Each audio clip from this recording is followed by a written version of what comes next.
Atine jogonen sing utama duduhe nek iso cukup ana karepe ayo ndang laksanakno mergo ngucapi iku sabdo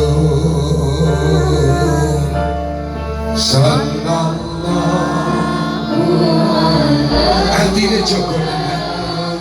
artine wong tuamu loro jogonen ojo gampang larani ojo gampang mbok clandu ojo gampang mbok gawe pageh lamun wis sugih le butuhe cukup ana nak karepe ndang leksanakno sira gawe pageh ati wong tuwa nek nyedakne mati nak wong tuwa nek nyedakne sabdo pandhita sallallahu ya Allah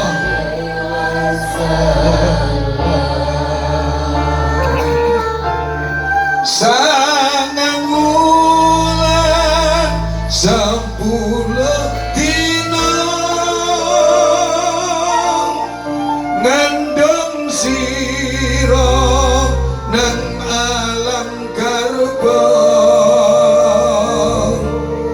sangang wulan 10 dina ngandung sira nang alam garba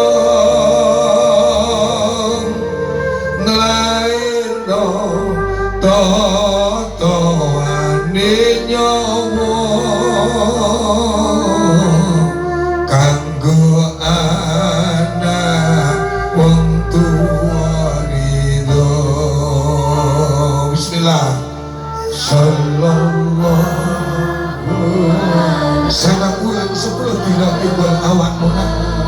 sangang wulan 10 dina ngewer-ngewer awakmu nduk nalika nglairne sliramu kabeh nyawa sing dadi totoane ning gawe anak wong tuwa ridho ya Allah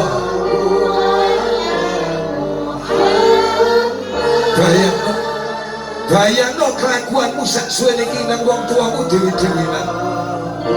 ya Allah bismillah wong tuwa mugi kerjane sara ya Allah gak kenal wengi kalawan rino mulano aja mbok gawe lara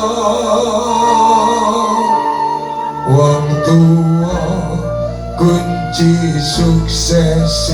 dunya sallallahu sadarnya seliramu sik wani karo wong tuamu wong tuamu sik urip dan kudu njaluk sepuro simpuh bersimpuh mohon maaf jalur sepuro nang wong tuamu sallallahu ala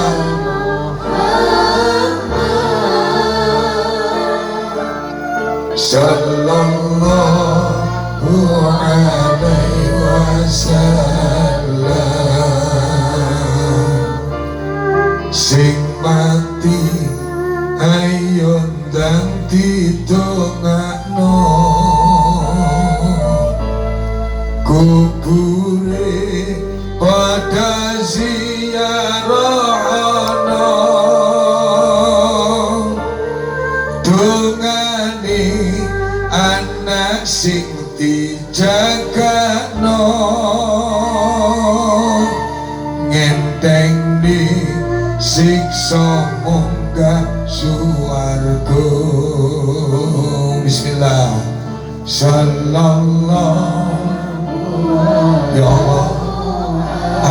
semua dosa dan salah kedua orang tua kami. Ibu,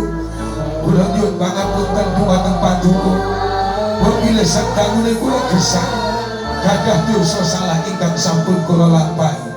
Sallallahu